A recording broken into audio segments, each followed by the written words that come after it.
Hello, you magnificent bastards! Glad you tuned in. Why is it that the most outspoken people are often the ones with the least understanding of an issue? This is Computing Forever. He had some beef with Sargon of Akkad, another YouTuber, and decided to make a video on why Sargon actually is a Marxist. So today we'll be talking about this understanding of Marxism. Computing Forever, this really is not meant as a personal attack or anything. Maybe you are a fantastic person and you really know your shit and just dropped the ball in this video, but you really did get quite a few things really wrong about Marxism. So in this video I'm gonna be talking about the first, I think it's 9 minutes or 7 minutes of your video, where you basically just outline a little bit about Marxism and your issue with Sargon of Akkad. So let's take a look at what exactly you did get wrong. And these are atheists with a laser beam-like rational focus when it comes to debating the existence of God. They're brilliant.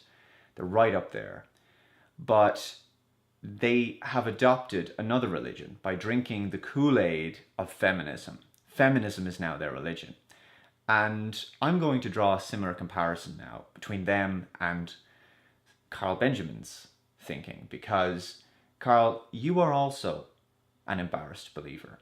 All right, your Marxism, okay, is economic Marxism. I'll admit that this one is rather nitpicky, but economic Marxism doesn't exist. The term is only being used in a really vague, somewhat slangy context to denote differences between, for instance, political Marxism and economic, or rather classic Marxism. But again, the term doesn't really exist outside of this vague context and is often used only on the internet. And I know this is nitpicking, but we have to be precise when talking about these issues. Also, this really is the reason why I'm doing this response in the first place. Unironically, using the term economic Marxism really is a red flag for someone who's really not all that familiar with Marxist thought. And if said person makes a video to educate people on Marxism, well, yeah, that makes me rather unhappy. Also, full disclosure here, there is the term Marxian economics or Marxist economics, which basically is the subset of Marxist thought concerned specifically with economics, but that's a whole different thing. That is basically what Marx had to say on economics specifically. And I'm going to draw a similar comparison with them and Carl Benjamin, because Carl, as you know, is one of the very best in this anti-feminist, rationalist, skeptical community of ours here on YouTube. And he very brilliantly calls out Marxist feminism for what it is. And yet, he is committing all of the same cardinal sins that Marxist feminists commit. His thinking is exactly the same as a feminist SJW. Marxism is Marxism is Marxism. It behaves the same way no matter what you apply it to. So wait a minute. If everything is the same, essentially, why did you specifically call Sargon an economic Marxist then? Doesn't make all that much sense to me. Besides, there are fundamental differences between various Marxist ideologies. For instance, in classic Marxism, culture is comparably less important. Classic Marxism separates the world into two big thought structures, essentially. First, the basis, which is the material realities, resources and the like. And on top of that, the superstructure, the social construction lying on top of it, culture, institutions, arts. And in Marxist thought, the basis determines how the superstructure looks. And only by changing the basis can you permanently, effectively change the superstructure. In a lot of modern Marxist variations, which we would commonly call cultural Marxism, even though I kinda dislike the term, this is essentially flipped over. Only through a change in the superstructure will we be able to achieve a change in the foundation. Those two lines of thought are completely opposite, which is also why so many hardcore old-school Marxists have such a disdain for nowadays special snowflakes. So, if I understood what you were saying, right? Then you are wrong. Sorry. Whether it's feminism or economic Marxism or what I'm affectionately calling Sargonism, okay? This is his planned economy. Whether he likes it or not, that is what he is ultimately proposing. And suddenly you throw in the term planned economy. That's not necessarily Marxist at all. That could be socialist. It also could be state capitalist or any other number of things. A planned economy in Marxism theoretically is only desired in the transitional stages between capitalism, socialism, and communism. After that, the economy is meant to be completely handed over to the people. Chapter 2 of the Communist Manifesto, for instance, has this to say on what is to happen after the planned economy. When in the course of development, class distinctions have disappeared and all production has been concentrated in the hands of a vast association of the whole nation, the public power will lose its political character. Of course, the Communist Manifesto also talks about a somewhat nasty and brutish dispossession of the capitalists and the concentration of the economy, but that really is just a transitional stage in their understanding. Whether or not we like that is up to us, you know? Proposing, and it doesn't matter how many times he says, I'm completely against communism, that's the last thing I want, the outcome of his new measures would ultimately result in a communist society. Right, how do I put this? No. A communist society is something very, very specific in its nature, and to understand it, you have to understand the core elements of Marxism. So let's go over those real quick here. A. The belief in a primal society of mankind, where everyone is essentially equal. This idea of a natural state of mankind is really central throughout the history of political thought. You have ideas of a really negative natural state that warrants and necessitates the rule of law, according to people like Hobbes, for instance. Thomas Hobbes wrote a book that he called Leviathan, a state of war with every man against every other man, and in the state we're miserable.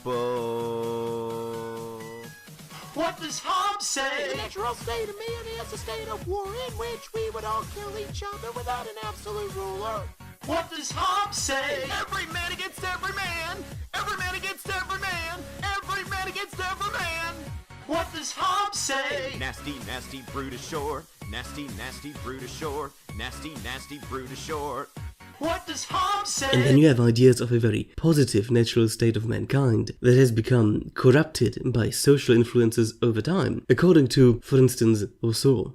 B. The belief in a dichotomy of oppressor and oppressed that does change form over history, from slavery, for instance, to feudalism, but the mechanisms essentially and the idea of it remains the same. C. Historical determinism. There is an endpoint to which human history is striving to, and this is because of the history of class struggle that essentially both accelerated and directed human history. D. The understanding of the world as a material resource basis and a cultural social superstructure. And E. All of that culminating in a communist society, meaning a society that after going through all those predetermined periods in history, returning to a primal society-like state. A society where the dichotomy of oppressor and oppressed is finally broken. A society that reached the final point of Marxist historical determinism. And a society where the basis was finally changed to achieve all of this. I have never heard Sargon arguing for a primal society or Urgesellschaft, never heard him talk about oppression as a dichotomy, never heard him claim to be a historical determinist, and never heard him claim a final return to the natural state of mankind. So I don't see how Sargon can possibly be labeled Marxist in this context. And even then, you should have explained this in your video. You cannot assume a layperson to know this stuff.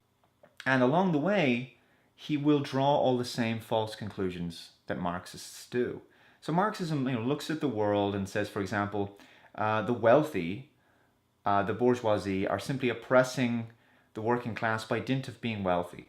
No. The bourgeoisie are oppressing the proletariat because they control the means of production, and as such, the proletariat is forced to sell their labor without essentially and very broadly and somewhat wrongly said receiving the full compensation for their labor, essentially selling their labor undervalue, and the bourgeoisie is profiting without supplying productive labor. Well, at least in Marxist thought. Again, I'm not arguing for this myself, this is just what Marxism is. Listen, computing forever right now you are completely and utterly missing the point of Marxism. You really should brush up on Marxist theory if you want to make videos on it. And just to be clear here, I am not arguing in favor of Marxism here. In fact, I am on your side in all of this. The problem here is that if you want to beat an opponent, you have to first understand that opponent. Okay, the working class are just, their labor is a form of enslavement, it's serfdom.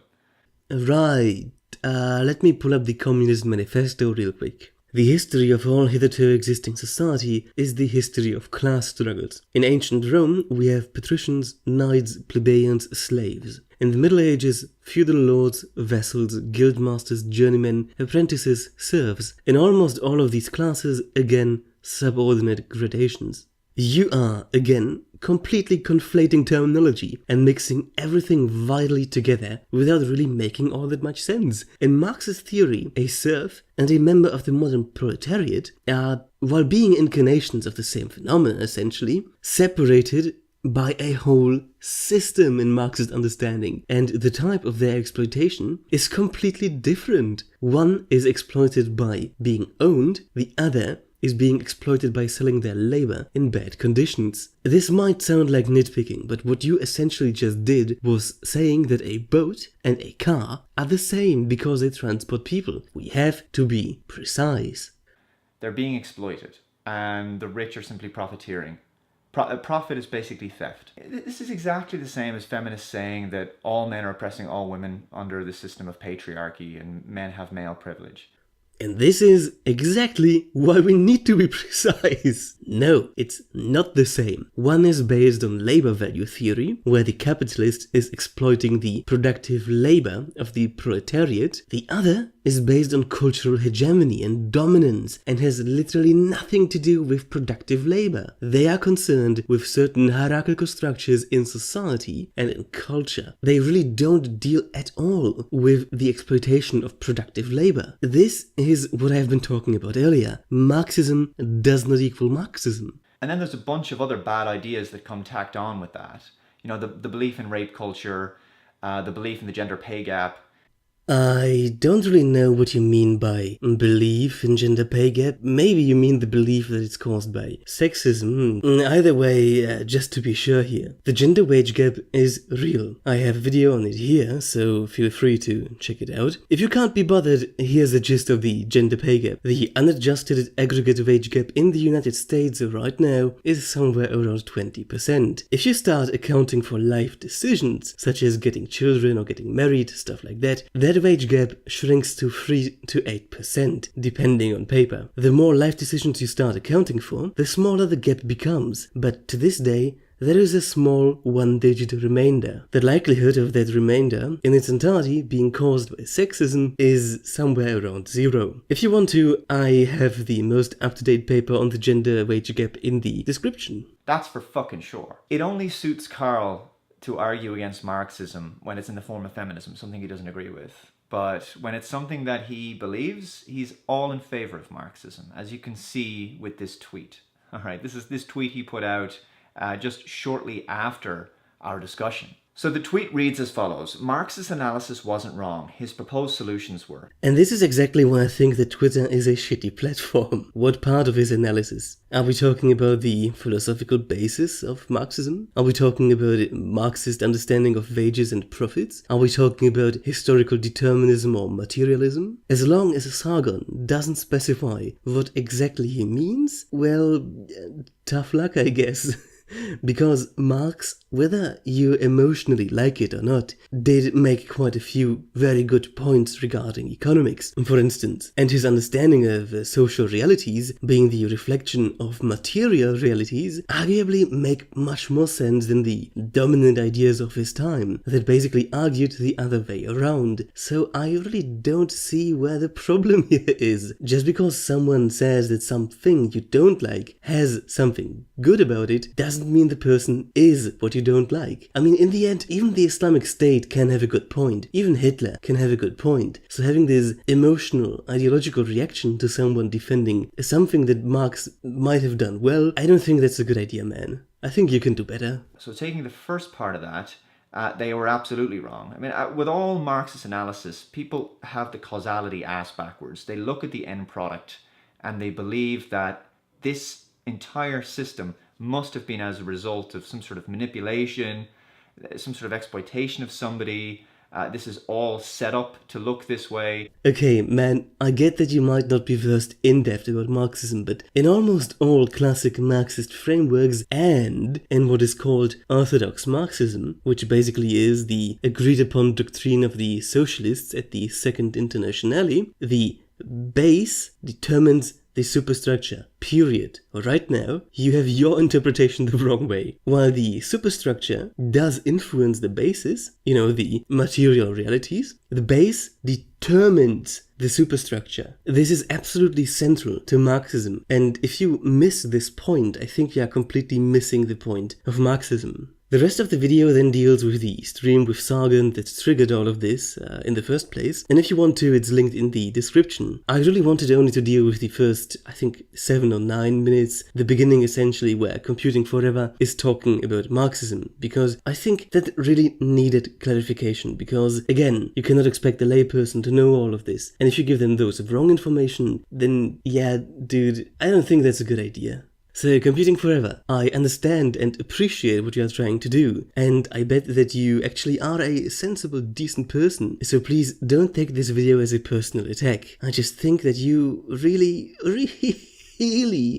dropped the ball when it comes to properly understanding, and more than that, explaining Marxism. And we sadly don't have the luxury to do that. Marxism is actually an extremely complicated and convoluted issue that you can only begin to understand if you deal with its philosophical, economical, social and cultural aspects. You seem to be vitally conflating terminologies that really don't have much to do with each other, and your actual explanations of Marxism are really vague and completely miss the point. To me, it really looks like you fell for what we call Kneipen Marxism, or in English, pub Marxism. A really watered down, cherry-picked version of Marxism you either complain about or argue for with your friends while being in a pub and being absolutely shit-faced. I'm Dr. Layman, glad you tuned in, and as always, Babylon prevails.